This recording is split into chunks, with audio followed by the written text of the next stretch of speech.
Hello friends. स्वागत है आपका हमारे YouTube चैनल आर के हिंदी कहानियों में। आज की कहानी है क्यों टूट गए मेनका के सारे सपने। दोपहर का खाना खाकर मेनका थोड़ी देर आराम करने के लिए कमरे में आई ही थी कि तभी दरवाजे की घंटी बज उठी। मेनका ने झल्लाते हुए दरवाज़ा खोला। सामने डाकिया खड़ा था। डाकिये ने उसे नमस्ते की और पैकेट देते हुए कहा, मैडम आपकी रजिस्टर्ड डाक है। मेनका ने पैकेट लिया और दरवाज़ा बंद कर कमरे में आ गई। वह पैकेट देखते ही समझ गई कि इसमें एक किताब है। पैकेट पर भेजने वाले गुरुजी के हरिद्वार आश्रम का पता लिखा हुआ था। मेनका की ज़रा भी इच्छा नहीं हुई कि वह उस किताब को खोलकर देखे या पढ़े। वह जानती थी कि यह किताब गुरु सदानंद ने लिखी है। सदानंद उसके पति अमित का गुरु था। वह उठते बैठते सोते जागते हर समय गुरुजी की ही बातें करता था, जबकि मेनका किसी गुरुजी को नहीं मानती थी। मेनका ने किताब का पैकेट एक तरफ रख दिया। अजीब सी कड़वाहट उसके मन में भर गई। उसने बिस्तर पर लेटकर आंखें बंद कर लीं। साथ में उसकी 3 साल की बेटी पिंकी सो रही थी। मेनका समझ नहीं पा रही थी कि उसे अमित जैसे अपना गुरु का अंधभक्त जीवन साथी मिला है तो इसमें किसे दोष दिया जाए। शादी से पहले मेनका ने अपने सपनों के राजकुमार के पता नहीं कैसे कैसे सपने देखे थे। सोचा था कि शादी के बाद वह अपने पति के साथ हनीमून पर शिमला, मसूरी या नैनीताल जाएगी। पहाड़ों की खूबसूरत वादियों में उन दोनों का यादगार हनीमून होगा। मेनका के सारे सपने शादी की पहली रात को ही टूट गए थे। उस रात वह अमित का इंतज़ार कर रही थी। काफ़ी देर के बाद अमित कमरे में आया था। अमित ने आते ही कहा था, देखो मेनका, आज की रात का हर कोई बहुत बेचैनी से इंतज़ार करता है, पर मैं उनमें से नहीं हूँ। मेरा खुद पर बहुत कंट्रोल है। मेनका चुपचाप सुन रही थी। सदानंद मेरे गुरुजी हैं। हरिद्वार में उनका बहुत बड़ा आश्रम है। मैं कई सालों से उनका भक्त हूँ। उनके उपदेश मैंने कई बार सुने हैं। उनकी इच्छा के खिलाफ मैं कुछ भी करने की सोच ही नहीं सकता। मैंने तो गुरुजी से कह दिया था कि मैं शादी नहीं करना चाहता, पर गुरुजी ने कहा था कि शादी ज़रूर करो, तो मैंने कर ली। मेनका चुपचाप अमित की ओर देख रही थी। अमित ने आगे कहा था, देखो मेनका, आज की रात हमारी अनोखी रात होगी।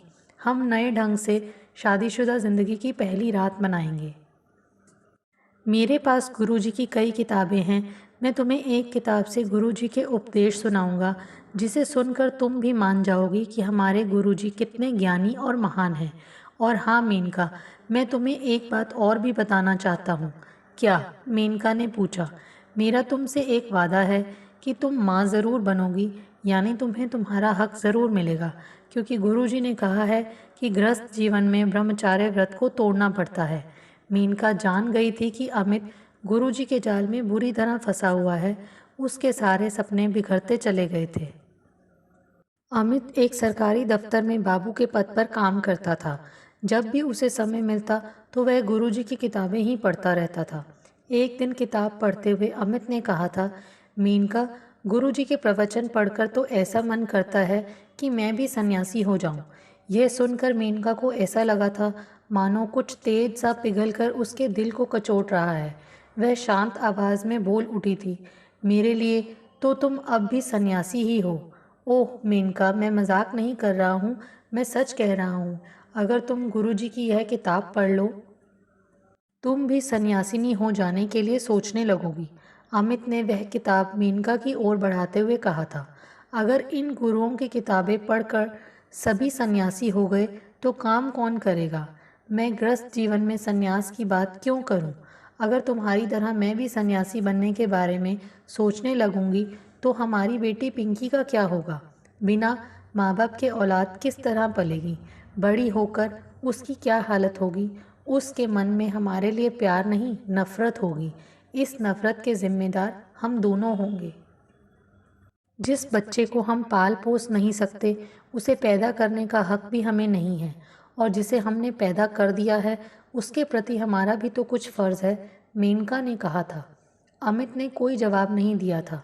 एक दिन दफ्तर से लौटकर अमित ने कहा था, मेनका, मेरे दफ्तर में 3 दिन की छुट्टी है। मैं सोच रहा हूँ कि हम दोनों गुरुजी के आश्रम में हरिद्वार चलेंगे। मैं क्या करूँगी वहाँ जाकर? जब से हमारी शादी हुई है तुम एक बार भी वहाँ नहीं गई हो। अब तो तुम माँ भी बन चुकी हो। हमें गुरुजी का आशीर्वाद लेना चाहिए। वे हमारे भगवान हैं। मेरे नहीं, सिर्फ तुम्हारे। जहाँ तक आशीर्वाद लेने की बात है वह भी तुम ही ले लो। मुझे नहीं चाहिए किसी गुरु का आशीर्वाद। मेनका, मैंने फ़ोन करके पता कर लिया है। गुरुजी अगले एक हफ्ते तक आश्रम में ही हैं। तुम मना मत करो। देखो अमित, मैं नहीं जाऊंगी, मेनका ने कड़े शब्दों में कहा था। अमित को गुरुजी से मिलने के लिए अकेले ही हरिद्वार जाना पड़ा था। 3 दिन बाद अमित गुरुजी से मिलकर घर लौटा तो बहुत खुश था। दर्शन हो गए गुरुजी के? मेनका ने पूछा। हाँ, मैंने तो गुरुजी से साफ साफ कह दिया था कि आपकी शरण में यहाँ आश्रम में आना चाहता हूँ, हमेशा के लिए। गुरुजी ने कहा कि अभी नहीं, अभी वह समय बहुत दूर है। कभी मेनका से बात कर उसे भी समझाएंगे। वे भला मुझे क्या समझाएंगे? क्या मैं कोई गलत काम कर रही हूँ या कोई छोटी बच्ची हूँ? तुम ही समझते रहो और आशीर्वाद लेते रहो, मेनका ने कहा था। तभी मेनका को पिंकी के रोने की आवाज़ सुनाई पड़ी। पिंकी नींद से जाग चुकी थी। मेनका उसे थपकियां देकर दोबारा सुलाने की कोशिश करने लगी। शाम को अमित दफ्तर से लौटकर आया तो मेनका ने कहा, आज आपके गुरुजी की किताब आई है डाक से। इतना सुनते ही अमित ने खुश होकर कहा, कहाँ है, लाओ। मेनका ने अमित को किताब का वह पैकेट दे दिया। अमित ने पैकेट खोलकर किताब देखी। कवर पर गुरुजी का चित्र छपा था। दाढ़ी, मूछें सफाचट, घुटा हुआ सिर, चेहरे पर तेज व आंखों में खिंचाव था। अमित ने मेनका को गुरुजी का चित्र दिखाते हुए कहा, देखो मेनका, गुरुजी कितने आकर्षक और तेजवान लगते हैं। ऐसा मन करता है कि मैं हरदम इनको देखता ही रहूं। तो देखो, मना किसने किया है? मेनका, तुम ज़रा एक कप चाय बना देना, मैं अपने गुरुजी की यह किताब पढ़ रहा हूँ, अमित बोला। मेनका चाय बनाकर ले आई और मेज़ पर रखकर चली गई। अमित गुरुजी की किताब पढ़ने में इतना खो गया कि उसे समय का पता ही नहीं चला। रात के 8:30 बज गए तो मेनका ने कहा, अब गुरुजी को ही पढ़ते रहोगे क्या? खाना खा लीजिए, तैयार है। अरे हाँ मेनका, मैं तो भूल ही गया था कि मुझे खाना भी खाना है। गुरुजी की किताब सामने हो तो मैं सब कुछ भूल जाता हूँ। किसी दिन मुझे ही ना बुला देना। अरे वाह, तुम्हें क्यों भुला दूंगा? तुम क्या कोई भूलने वाली चीज़ हो? अमित ने कहा। ठीक है, तुम खाना लगाओ, मैं आता हूँ। मेनका रसोई में चली गई। रात के 11 बजे थे। मेनका आंखें बंद किए बिस्तर पर लेटी थी। साथ में पिंकी सो रही थी। अमित आराम से बैठा हुआ गुरुजी की किताब पढ़ने में मग्न था। तभी वह पुरानी यादों में खो गया। कुछ साल पहले अमित अपने दोस्त से मिलने चंडीगढ़ गया था। दोस्त के घर पर ही गुरुजी आए हुए थे। तब पहली बार वह गुरुजी के दर्शन और उनके प्रवचन सुनकर बहुत प्रभावित हुआ था। कुछ महीने बाद अमित गुरुजी के आश्रम में हरिद्वार जा पहुंचा था। आश्रम में गुरुजी के कई शिष्य थे जो आने जाने वालों की खूब देखभाल कर रहे थे। अमित उस कमरे में पहुंचा जहां एक तख्त पर केसरी रंग की महंगी चादर बिछी थी। उस पर गुरुजी केसरी रंग का कुर्ता व लुंगी पहने हुए बैठे थे। भरा हुआ शरीर, गोरा रंग, चंदन की भीनी भीनी खुशबू से कमरा महक रहा था। 8-10 मर्द औरत गुरुजी के विचार सुन रहे थे। अमित ने गुरुजी के चरणों में माथा टेका था। कुछ देर बाद अमित कमरे में अकेला ही रह गया था। कैसे हो बच्चा? गुरुजी ने उससे पूछा था। कृपा है आपकी, आपके पास आकर मन को बहुत शांति मिली। गुरुजी, मन करता है कि मैं यहीं आपकी सेवा में रहने लूँ। नहीं बच्चा, अभी तुम पढ़ाई कर रहे हो, पढ़ लिख कर अपने पैरों पर खड़े हो जाओ। यह आश्रम तुम्हारा ही है, कभी भी आशीर्वाद लेने आ सकते हो। जी गुरुजी। एक बात का ध्यान रखना बच्चा, कि औरत से हमेशा बचकर रहना। उससे बचे रहोगे तो खूब तरक्की कर सकोगे, नहीं तो अपनी ज़िंदगी बर्बाद कर लोगे। ब्रह्मचर्य से बढ़कर कोई सुख संसार में नहीं है, गुरुजी ने उसे समझाया था। उसके बाद जब कभी अमित परेशान होता तो गुरुजी के आश्रम में जा पहुंचता। विचारों में तैरते डूबते अमित को नींद आ गई और वह खर्राटे भरने लगा। 2 महीने बाद एक दिन दफ्तर से लौटकर अमित ने कहा, मीनका, अगले हफ्ते गुरुजी के आश्रम में चलना है। तो चले जाना, किसने मना किया है? मेनका बोली। इस बार मैं अकेले नहीं जाऊंगा, तुम्हें भी साथ चलना है। शादी के बाद मेनका को पता चला कि उसका पति अमित हरिद्वार के किसी गुरुजी का परम भक्त है। सुहागरात पर जब अमित ने मेनका को गुरुजी की लिखी एक किताब के उपदेश सुनाए तो वह ठगी सी रह गई। बाद में उनकी एक बेटी भी हो गई, पर अमित का अपने गुरुजी के प्रति मोह न छूटा। इससे मेनका की गुरुजी के प्रति नफरत बढ़ती जा रही थी। एक दिन अमित ने मेनका को हरिद्वार ले जाने की जिद की। मैं नहीं जाऊंगी, तुम पता नहीं क्यों बार बार मुझे अपने गुरुजी के पास ले जाना चाहते हो, जबकि मैं किसी गुरुवर के चक्कर में नहीं पड़ना चाहती। अखबारों में और टेलीविज़न पर आए दिन अनेक गुरुओं की करतूतों का भंडाफोड़ होता रहता है। मेनका बोली, सभी गुरु एक जैसे नहीं होते। आज मैंने जब गुरुजी से फ़ोन पर कहा कि आपके दर्शन करना चाहता हूँ, तो उन्होंने कहा कि मेनका को भी साथ ले आना, हम उसे भी आशीर्वाद देना चाहते हैं। मुझे किसी आशीर्वाद की ज़रूरत नहीं है, तुम ही चले जाना। मैंने गुरुजी को वचन दिया है कि तुम्हें ज़रूर लेकर आऊँगा। तुम्हें मेरी कसम मेनका, तुम्हें मेरे साथ चलना होगा। अगर इस बार भी तुम मेरे साथ नहीं गई तो मैं वहीं गंगा में डूब जाऊँगा। अमित ने अपना फैसला सुनाया। यह सुनकर मेनका काँप कर रह गई। वह जानती थी कि अमित गुरुजी के चक्रव्यूह में बुरी तरह फंस चुका है। उस पर गुरुजी का जादू सिर चढ़कर बोल रहा है। वह भावुक भी है। अगर वह साथ ना गई तो हो सकता है कि गुरुजी अमित को इतना बेइज्जत कर दें कि उसके सामने डूबकर मरने के अलावा कोई दूसरा रास्ता ना बचे। मेनका को मजबूरी में कहना पड़ा, ऐसा मत कहो, मैं तुम्हारे साथ हरिद्वार चलूंगी। अमित के चेहरे पर मुस्कान फैल गई। यह हुई ना बात मेनका, तुम्हें गुरुजी से मिलकर बहुत अच्छा लगेगा। वहाँ मुझे, तुम्हें और पिंकी को आशीर्वाद मिलेगा। मेनका ने कोई जवाब नहीं दिया। एक हफ्ते बाद अमित मेनका और पिंकी के साथ हरिद्वार जा पहुंचा। रेलवे स्टेशन से बाहर निकलकर उसने एक ऑटो रिक्शा किया और गुरुजी के आश्रम जा पहुंचा। शिष्यों ने उनके लिए एक कमरा खोल दिया। सामान रखकर अमित ने मेनका से कहा, कुछ देर आराम कर लेते हैं, शाम को गुरुजी से मिलेंगे और आरती देखेंगे। 2-3 दिन हरिद्वार ऋषिकेश घूमेंगे। शाम को तकरीबन 6 बजे अमित मेनका व पिंकी के साथ गुरुजी के कमरे के बाहर इंतज़ार में बैठ गया। कुछ देर बाद शिष्य ने उनको कमरे में भेजा। कमरे में पहुंचते ही अमित ने हाथ जोड़कर गुरुजी के चरणों में सिर रख दिया।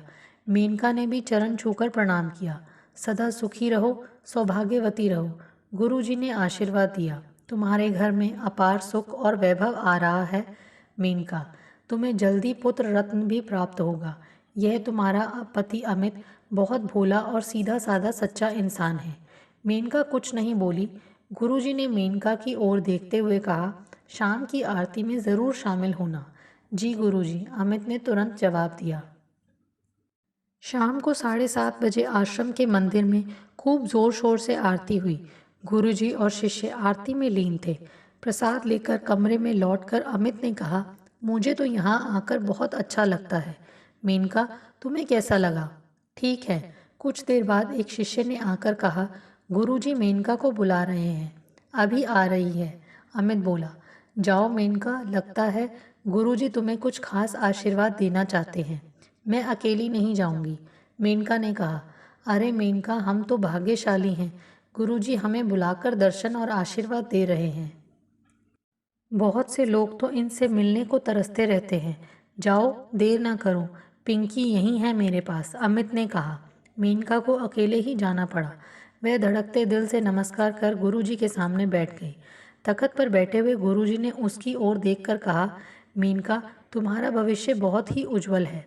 ज़रा अपना हाथ दिखाओ, हम देखना चाहते हैं कि तुम्हारा भाग्य क्या कह रहा है। मेनका ने ना चाहते हुए भी गुरुजी की तरफ अपना हाथ बढ़ा दिया। उसकी कोमल हथेली पकड़कर गुरुजी गंभीर मुद्रा में खो गए। मेनका के दिल की धड़कनें बढ़ने लगीं। उसे यह सब ज़रा भी अच्छा नहीं लग रहा था। देखो मेनका, जब तक अमित तुम्हारे पास है तुम्हें बहुत सुख मिलेगा। पर कहते कहते गुरुजी रुक गए। लेकिन क्या गुरुजी? मेनका चौंकी। अमित ज़्यादा दिनों तक तुम्हारी ज़िंदगी में नहीं रहेगा। वह तुम्हारी ज़िंदगी से काफ़ी दूर निकल जाएगा। बिना पति के पत्नी की हालत कटी पतंग की तरह होती है। यह तुम भी अच्छी तरह जानती हो। मुझे अमित और तुम्हारे बीच के संबंध के बारे में पूरी जानकारी है। जो तुम चाहती हो वह नहीं चाहता। गुरुजी, इसमें गलती पर कौन है? मेनका ने पूछा। गलती पर कोई नहीं है, अपने अपने सोचने का ढंग है। मैं तुम्हारे मन की हालत समझ रहा हूँ। तुम एक प्यासी नदी की तरह हो मेनका। तुम सुंदर ही नहीं, बहुत सुंदर हो, पर तुम्हारे रूप का असर अमित पर ज़रा भी नहीं पड़ रहा है। अमित इस समय मेरे प्रभाव में है। अगर मैं चाहूँ तो वह कभी भी सब कुछ छोड़कर मेरी शरण में आ सकता है। गुरुजी ने मेनका की ओर देखते हुए कहा, आप कहना क्या चाहते हैं? मेनका, तुम जितनी सुंदर हो, अमित उतना ही भोला है। वह तुम्हारी इच्छाओं को आज तक समझ नहीं पाया। तुम्हारा यह सुंदर रूप देखकर मेरी प्यास बढ़ गई है। मैं भी एक प्यासा सागर हूँ। कहते हुए गुरुजी ने मेनका की हथेली चूमनी चाही। मेनका को लगा जैसे उसके शरीर में कोई बिच्छू डंक मार देना चाहता है। उसने एक झटके से अपना हाथ छुड़ाकर कहा, यह क्या कर रहे हैं आप? यहाँ बुलाकर आप ऐसी हरकतें करते हैं क्या? मेनका, तुम्हें मेरी बात माननी होगी, नहीं तो तुम्हारा अमित तुम्हें छोड़कर मेरी शरण में आ जाएगा। उसके बिना क्या तुम अकेली रह लोगी? मैं अकेली रह लूँगी या नहीं, यह तो बात की बात है, लेकिन मैं आपकी असलियत जान चुकी हूँ। इस देश में आपकी तरह अनेक ढोंगी व पाखंडी गुरु हैं जिनके बारे में अखबारों में छपता रहता है।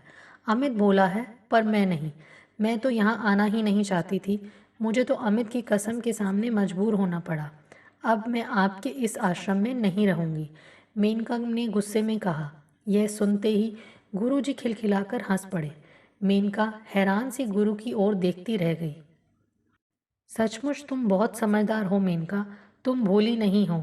मैं तो तुम्हारा इम्तिहान ले रहा था। मैं यह देखना चाह रहा था कि तुम कितने पानी में हो। अब तुम जा सकती हो, गुरुजी ने मेनका की ओर देखते हुए कहा। मेनका बाहर निकली और तेजी से कमरे में लौट आई। आते ही मेनका ने कहा, अब हम यहाँ नहीं रहेंगे। क्यों, क्या बात हुई? अमित ने हैरान होकर पूछा। यह तुम्हारे गुरुजी भी उन ढोंगी बाबाओं की तरह हैं जो पकड़े जा रहे हैं। असलियत खुल जाने पर जिनकी जगह आश्रम में नहीं, जेल में होती है। कई गुरु जेल में हैं। देखना, किसी न किसी दिन तुम्हारा यह ढोंगी गुरु भी ज़रूर पकड़ा जाएगा। क्या हुआ, कुछ बताओ तो सही। तुम तो गुरुजी के पास आशीर्वाद लेने गई थी, फिर क्या हो गया जो तुम गुरुजी के लिए ऐसे शब्द बोल रही हो? मैं तो पहले ही यहाँ आने के लिए मना कर रही थी, पर तुम्हारी कसम ने मुझे मजबूर कर दिया। कहते हुए मेनका ने पूरी घटना सुना दी। अमित कुछ कहने ही वाला था, तभी एक शिष्य ने कमरे में आकर कहा, अमित जी, आपको गुरुजी बुला रहे हैं। अमित शिष्य के साथ चल दिया। मेनका धड़कते दिल से कमरे में बैठी रही। उसकी आंखों के सामने बार बार गुरुजी का चेहरा और वह सीन याद आ रहा था जब गुरुजी ने उसका हाथ पकड़कर चूमना चाहा था। उसके मन में गुरुजी के प्रति नफरत भर उठी। कुछ देर बाद अमित लौटा और बोल उठा, मेनका, यह तुमने अच्छा नहीं किया जो गुरुजी की बेइज्जती कर दी। गुरुजी ने तो तुम्हें आशीर्वाद देने के लिए बुलाया था, लेकिन तुमने गुरुजी की शान में ऐसी बातें कह दी जो नहीं कहनी चाहिए थी। अब तुम्हें मेरे साथ चलकर गुरुजी से माफ़ी मांगनी पड़ेगी। यह सुनकर मेनका समझ गई कि गुरुजी ने अमित से झूठ बोला। वह बोली, अमित, यहाँ आकर तो मैं बेइज्जत हुई हूँ। गुरुजी ने जो हरकत मेरे साथ की है, उसके बाद तो मैं ऐसे गुरु की शक्ल भी नहीं देखना चाहूँगी। माफ़ी मांगने का तो सवाल ही नहीं उठता। अमित का भी पारा ऊपर चढ़ने लगा। वह मेनका को घूरते हुए बोला, मेनका, मुझे गुस्सा ना दिलाओ। मेरे गुरुजी झूठ नहीं बोलते। मेरे साथ चलकर तुम्हें माफ़ी मांगनी पड़ेगी। मुझे नहीं जाना तुम्हारे ढोंगी गुरु के पास। अमित अपने गुस्से पर काबू न रख सका। उसने एक जोरदार थप्पड़ मेनका के मुंह पर दे मारा और कहा, मैं तुम्हारी शक्ल भी नहीं देखना चाहता। मैं यहाँ से चली जाऊँगी अपनी बेटी को लेकर। आज की रात किसी होटल में रुक जाऊँगी। कल सुबह होते ही बस या ट्रेन से वापस मेरठ चली जाऊँगी। तुम चाहे जितने दिन बाद आना। देख लेना, किसी न किसी दिन इस ढोंगी गुरु की पोल भी खुलेगी और यह भी जेल में पहुँचेगा। मेनका ने एक बैग में अपने व पिंकी के कपड़े भरे और पिंकी को गोद में उठाकर आश्रम से बाहर निकल गई। मेनका एक होटल में पहुंची और एक कमरा लेकर बिस्तर पर कटे पेड़ की तरह गिर पड़ी। आश्रम के कमरे में बैठ अमित को बार बार मेनका पर गुस्सा आ रहा था। मेनका ने गुरुजी की बेइज्जती कर दी। वह माफ़ी मांगने भी नहीं गई। वह बहुत हठी है, न जाने खुद को क्या समझती है। वह चली जाएगी जहाँ जाना होगा। वह तो अब उसे कभी बात नहीं करेगा। उसे ऐसी पत्नी नहीं चाहिए जो गुरुजी और उसकी बात ही न सुने। इसके लिए उसे तलाक भी लेना पड़े तो वह पीछे नहीं हटेगा। तभी एक शिष्य अमित के पास आया और बोला, आपको गुरुजी ने याद किया है। अमित एकदम उठा और शिष्य के साथ चल दिया। गुरुजी के कमरे में पहुंचकर अमित हाथ जोड़कर बैठ गया। सामने बैठे गुरुजी ने पूछा, क्या हुआ अमित, मेनका नहीं आई? गुरुजी, मैंने उसे बहुत कहा पर वह नहीं आई। कहने लगी कि मैं माफ़ी नहीं मांगूंगी। इस पर मैंने इसे थप्पड़ मार दिया और वह गुस्से में बेटी के साथ कहीं चली गई। चली गई? कहाँ चली गई? इस तरह अपनी पत्नी से हमें अपमानित कराकर तुमने उसे जानबूझकर यहाँ से भेजा है। यह तुमने अच्छा नहीं किया। गुरुजी ने अमित की ओर गुस्से से देखा। अमित घबरा गया। वह गुरुजी के चरणों में सिर रखकर बोला, मैंने उसे नहीं भेजा गुरुजी, मैं सच कह रहा हूँ, मेरा विश्वास कीजिए। विश्वास? कैसा विश्वास? मुझे तुम जैसे अविश्वासी भक्त नहीं चाहिए, जिनकी पत्नी अपने पति की बात ना मानती हो। हमने मेनका को इसलिए बुलाया था कि उसे भी आशीर्वाद मिल जाता। गुरुजी, आप कहें तो मैं उसे छोड़ दूं, उसे तलाक ले लूं।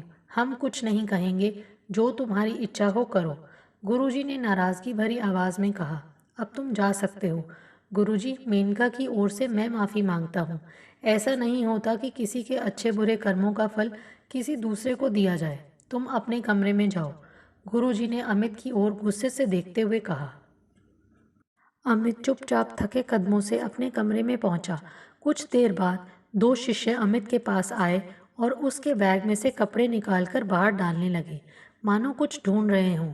अमित समझ नहीं पाया कि यह क्या हो रहा है। उसने पूछा, भैया जी, यह क्या कर रहे हो? बैग से कपड़े क्यों निकाल रहे हो? अभी पता चल जाएगा। कहते हुए एक शिष्य ने बैग में से एक लाल रंग की बहुत सुंदर सी डिब्बी निकालकर खोली। उसमें हीरे की एक अंगूठी थी। दूसरा शिष्य बोला, आज ही यह अंगूठी गुरुजी को दिल्लीवासी एक भक्त ने भेंट में दी थी। उस भक्त की आभूषण की दुकान है। यह डब्बी कुछ देर पहले से ही गायब थी। हमें तुम पर शक था, अब तो पता चल गया कि यह चोरी तुमने ही की है।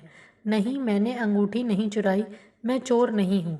मुझे अंगूठी के बारे में कुछ नहीं मालूम। मैं बेकसूर हूँ। अमित घबरा कर बोला, अंगूठी तेरे पास से मिली है और तू कहता है कि तूने चोरी नहीं की? एक शिष्य ने कहा। तभी दो शिष्य और आ गए। उन चारों ने अमित के साथ मारपीट शुरू कर दी। अमित के साथ हो रही मारपीट की आवाज़ सुन आश्रम में कुछ भक्त कमरों से बाहर निकलकर देखने गए।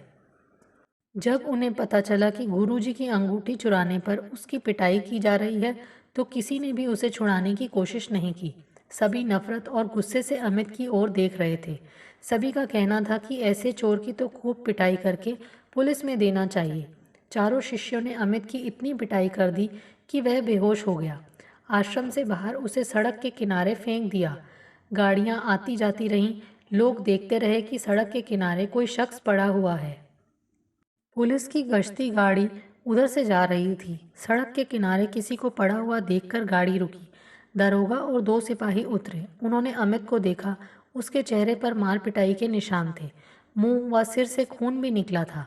पुलिस ने उसे उठाकर जिला अस्पताल में भर्ती करा दिया। डॉक्टर से कह दिया कि जब यह होश में आ जाए तो सूचना दे देना।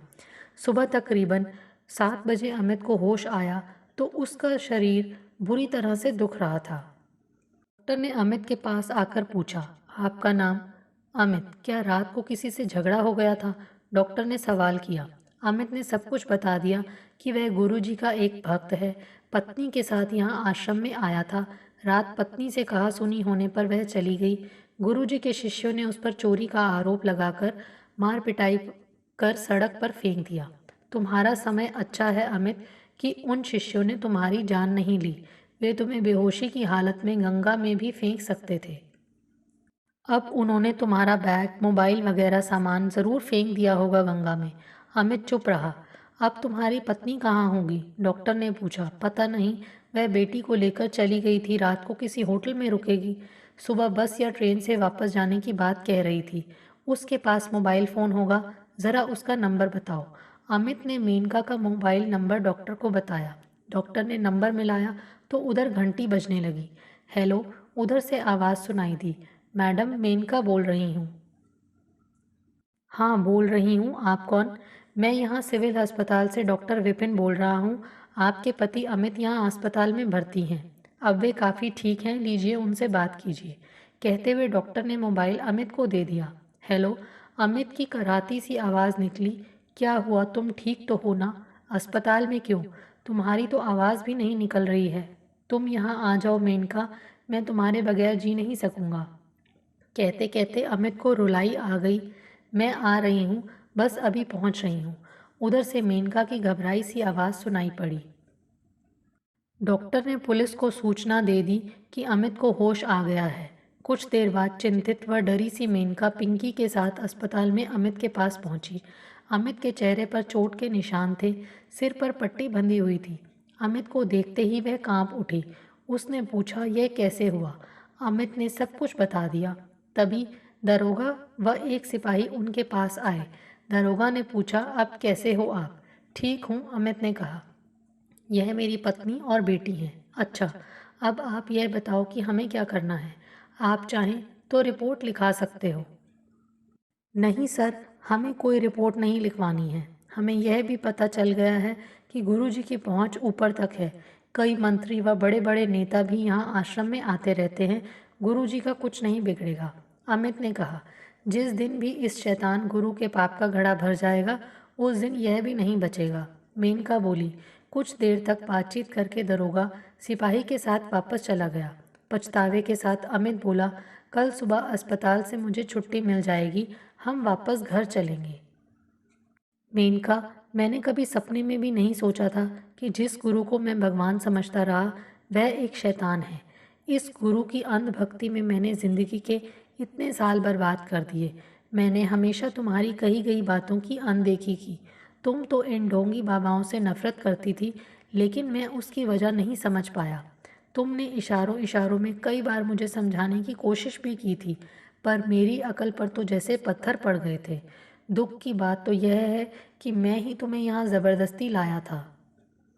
पुरानी बातों को सोचकर अपना मन मत दुखाओ। अगर मैं इस शैतान का कहना मान लेती तो कुछ भी ना होता। तुम पर कोई आरोप ना लगता, मार पिटाई भी ना होती और ना ही मुझे पिंकी के साथ होटल में जाना पड़ता। मैं उन औरतों जैसी नहीं जो अपने पति से विश्वासघात कर ऐसे ढोंगी गुरु की हर बात मान लेती हैं। मेनका बोली। मेनका, तुम तो बहुत पहले से ही मुझे समझा रही थी, पर मैं ही गहरी नींद में आंखें बंद किए हुए था।